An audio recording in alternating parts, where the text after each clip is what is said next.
नमस्कार शेतकरी मित्रांनो, मी मोहन नगराडे आपल्या सगळ्यांचं स्वागत करतो माझ्या या यूट्यूब चॅनलच्या माध्यमातून. तर मित्रांनो, आज आपण एक शेतकऱ्यांसाठीचा एक खूप महत्त्वाचा विषय बघणार आहेत, तो म्हणजे माती परीक्षण. माती परीक्षणाबद्दल आपण आजच्या व्हिडिओच्या माध्यमातून माहिती घेणार आहोत. तर शेतकरी मित्रांनो, आपण बघतोय आपल्या शिंदखेडा तालुका म्हटलं किंवा धुळे जिल्हा म्हटलं, आपल्या भागात बहुतांश करून लोक कापूस हे पीक लावत असतात आणि कापूससोबत मका, त्याच्यानंतर ज्वारी, बाजरी ह्या विविध पिकं आपल्या शेतकरी बांधवांकडून आपल्या शेतामध्ये घेतली जात असतात.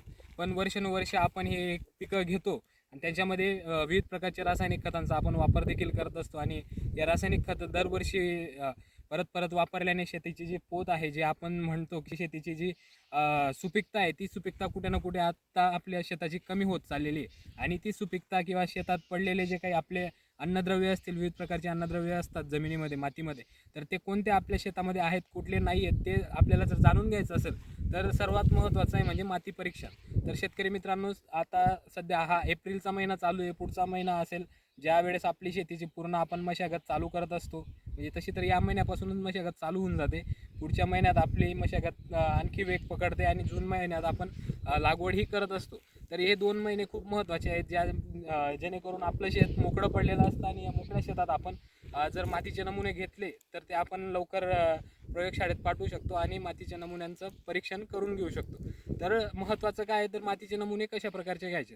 तर सर्वात प्रथम आपली जे शेत असतं, तर शेतामध्ये एक विशिष्ट झिगझॅग पद्धतीने, म्हणजे आपण जी म्हणतो नागमोळी पद्धतीने ठराविक पॉईंट ठरवून घ्यायचे आहेत. म्हणजे फक्त एकाच ठिकाणीच माती न घेता झिगझॅग पद्धतीने पॉईंट ठरवून घ्यायचे. पॉईंट ठरवल्यानंतर 1 फुटाचा खड्डा करायचा आहे त्या ठिकाणी. आणि खड्डा करत असताना काळजी घ्यायची की ती एखाद्या लाकडी म्हणजे काठीने खड्डा केला गेलेला असावा. जर तुम्ही त्या ठिकाणी खुरप्याने किंवा लोखंडी वस्तूने जर तो खड्डा केला तर त्याचे जे लोखंडाचे काही बारीक कण असतील ते त्याच्यात जाऊ शकतात आणि रिपोर्टमध्ये चेंजेस होऊ शकतात. आणि त्यावेळेस आपण आणखी एक काळजी घ्यायची की ज्या ठिकाणी शेणखत तुम्ही टाकलेलं असेल त्या ठिकाणाचा नमुना घ्यायचा नाही आहे.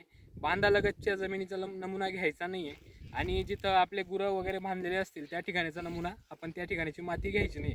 तर तुम्ही जर असे पॉईंट ठरवले, 15-20 पॉईंट झिगझॅग पद्धतीने शेतात ठरवायचे. त्यानंतर त्या ठिकाणी खड्डे करायचे. खड्ड्यातून व्ही आकाराचे खड्डे करायचे. खाली व्ही आकाराचे खड्डे केल्यानंतर 1 सेंटीमीटरची जी लेअर असते ती माती तिथून गोळा करायची. त्यानंतर ती एका गोणीवर ठेवायची. पूर्ण सगळे 15-20 जे तुम्ही खड्ड्यातील माती आणणार ती गोळा करून तिला एकत्र करायची. एकत्र करून त्याचे 4 भाग करायचे. 4 भाग केल्यानंतर 3 भाग काढून टाकायचे, 1 भाग ठेवायचा. जोपर्यंत तुमची जी माती आहे ती कमीत कमी अर्धा किलोच्या आत होत नाही तोपर्यंत असे माती मिक्स करायची. त्याचे 4 भाग करायचे आणि 3 भाग काढून टाकायचे, 1 भाग ठेवायचा. आणि ती माती त्याच्यानंतर तुम्ही एका कापडी पिशवीमध्ये टाकायची. त्याच्यावर तुमचं नाव, गाव, तुमचा जमिनीचा गट नंबर हे सगळं लिहून ती आणि तुमचा मोबाईल नंबर प्रयोगशाळेला पाठवायची.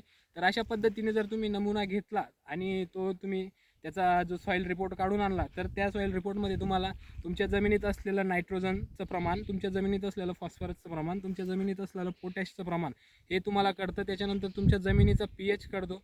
त्याच्यानंतर तुमच्या जमिनीमध्ये किती ऑर्गॅनिक कार्बन आहे, किती म्हणजे आपण म्हणतो ना सेंद्रिय कर्ब किती आहे ते देखील कळतं. आणि सेंद्रिय कर्ब जमिनीसाठी किंवा मातीसाठी खूप महत्त्वाचं आहे. तसेच इतर घटक अन्नद्रव्य देखील महत्त्वाचे आहे. त्याच्यावरनं आपल्याला आपल्या शेतीमध्ये पुढच्या वर्षी जे आपण अन्नद्रव्य व्यवस्थापन करणार आहेत त्याच्यामध्ये खूप जास्त मदत होते. म्हणजे जे जास्तीचं आपण अन्नद्रव्य वापरतोय किंवा आपण डायरेक्ट बाजारातून गोण्या आणतो तेवढ्या गोण्या शेतात टाकून देतो, तर त्या गोण्या डायरेक्ट न टाकता आपल्याला एक्झॅक्ट माहिती असेल की आपल्या जमिनीत फॉस्फरसचं प्रमाण एवढं आहे म्हणून एवढंच टाकायचं आहे, नायट्रोजनचं प्रमाण एवढं आहे म्हणून एवढंच आपण टाकायचं आहे. आणि या पद्धतीने जर तुम्ही जो रिकमेंडेड डोस असेल तो परफेक्ट तुमच्या शेतात जाईल आणि जास्तीचं अन्नद्रव्यही होणार नाही आणि पिकांना कमी पडणार नाही. त्यामुळे आपल्या जो भांडवल असतो तो भांडवल खर्चात देखील तुमची बचत होऊ शकते. त्याच्यानंतर भांडवल खर्च वाचेल पण त्याच दृष्टीने उत्पन्न देखील वाढेल.